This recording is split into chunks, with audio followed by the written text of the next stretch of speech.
At itong tulay na ito, isa sa mga historical bridge na ginawa noong 1800s. Dati ito kahoy lang hanggang sa na-develop nila at ngayon ay sementado na. Good morning mga Kasepro. Ngayong araw ay panibagong episode na naman ng kasaysayan ang pupuntahan natin. Nandito tayo ngayon sa lungsod ng Compostela, Cebu, kung saan sa ating likuran ay makikita natin kasalukuyang ginagawa yung mga infrastruktura na nandito katulad ng kanilang bagong public market. Ngayong araw ay babiyahe tayo papuntang Cebu City kung saan pupuntahan natin ang isa sa mga lumang bahay na sinasabing nasa 295 years old na hanggang ngayon ay nakatayo pa rin.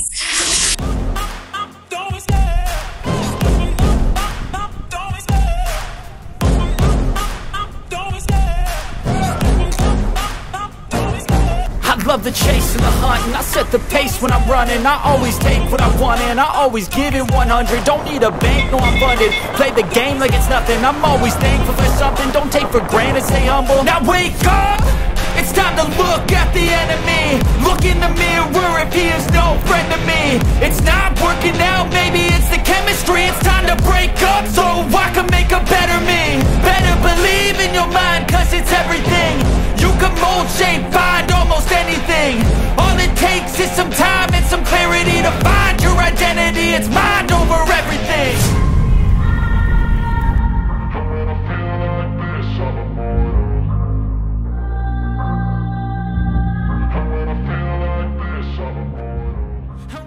Papuntang Cebu City mga Kasepro ay nadaanan natin itong isang bridge dito sa Municipality of Liloan na kung saan makikita natin na kakaiba yung daloy ng tubig nito.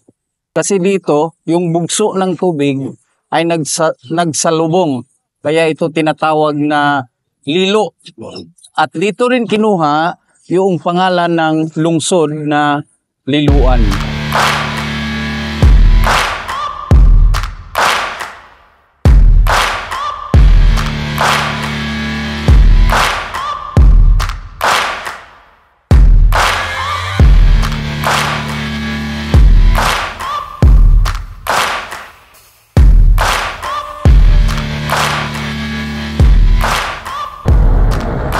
Dito naman sa kabilang banda ng tulay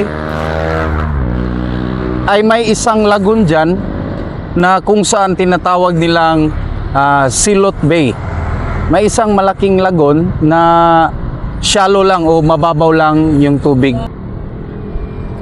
Mayroong mga taong maliligo dito mga Kasepro tuwing Sabado at Linggo dahil nga sa atraksyon na ito na kung saan kakaiba yung daloy o bugso ng tubig dito.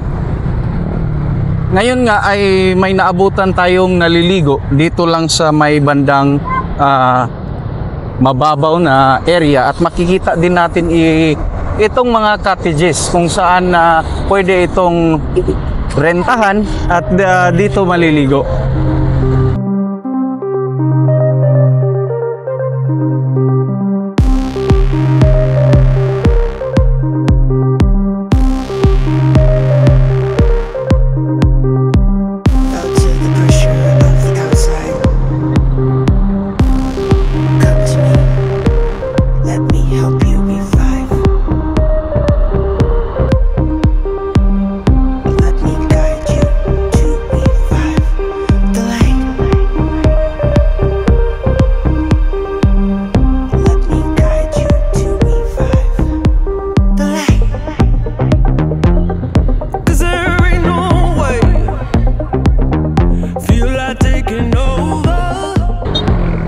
Itong tulay na ito mga Kasepro ay siyang nag-uugnay ng barangay Katarman ng Liloan at saka barangay Poblasyon.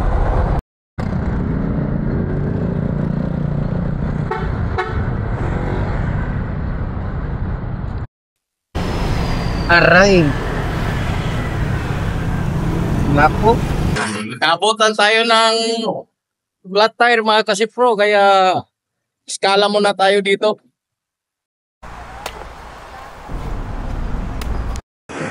Habang nag-aantay tayo mga kasipro, ay dito lang sa gilid, may nagtitinda ng mga puko, kaya pili na tayo ng isa. At mainit ngayong araw na ito, kaya baka ito magpapalamig sa atin. Wow!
Nandito na tayo ngayon mga kasipro sa Lugarta Street ng Cebu City, kung saan sa likuran natin makikita natin na may isang bodega, ngunit hindi lang ito simpleng bodega dahil sa loob nito ay may nakatagong kasaysayan.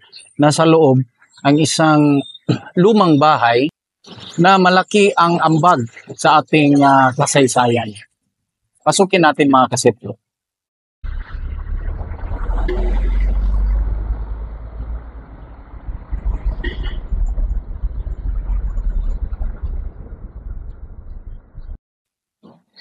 Tara at samahan niyo ako sa loob. Pasukin natin. Pero hanggang dito lang tayo sa labas ng mismong bahay. Dahil pag papasok tayo doon sa pinakaloob ay may bayad na. So pinayagan tayo hanggang dito lang sa mismong bodega. Papakita ko sa inyo. Ito ang bodega ng Hutong Hardware kay Mr. Jaime C. At yun, yung bahay na yun, yun yung Jesuit house na tinatayo noong 1730 ng mga Jesuit missionary.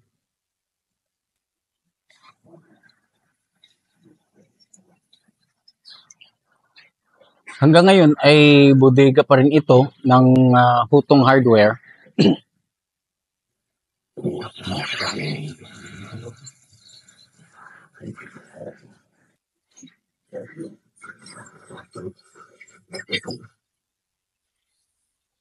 Ito ay pagmamay-ari, yung third owner, si Mr. Jaime C. At ang pangalawang owner nito, yung mga Alvarez family. Nabili nila galing sa mga Jesuit.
Itong Jesuit House mga kasipro ay malapit lang din sa The Monument of Cebu. Ayan yung sa likod natin. Tapos dito naman, yun. Yun na yung Jesuit House. Nandito tayo ngayon sa sentro ng Barangay Parian ng Cebu City. Yung sa likod natin ay ang Parian Fire Station, kung saan dyan nakatayo yung San Juan Bautista Church dati na ginawa ng mga misyonaryong Espanyol. Pero ngayon, ang natitira na lamang ay isang maliit na chapel. Yung simbahan sana ng San Juan Bautista ay isa sa pinakaluma at isa sa pinakamalaking simbahan ng Katoliko dito sa Cebu. Itong chapel na ito mga kasipro, siya yung makikita natin sa diorama doon sa Jesuit House na malaking simbahan dati na pinagiba ng Archbishop sapagkat hindi nagkakaintindihan yung mga Chinese mestizo at saka yung mga friar na Espanyol. Kasi dati itong Parian ay naging isang sentro ng komersyo. Siguro ayaw ng mga Chinese na maimpluwensya sa Kristyanismo. Kaya nagkagulo at inutusan ng arsobispo na ipagiba na lamang. Kaya ito ngayon sa likod natin isang maliit na chapel at saka yung fire station ng Parian.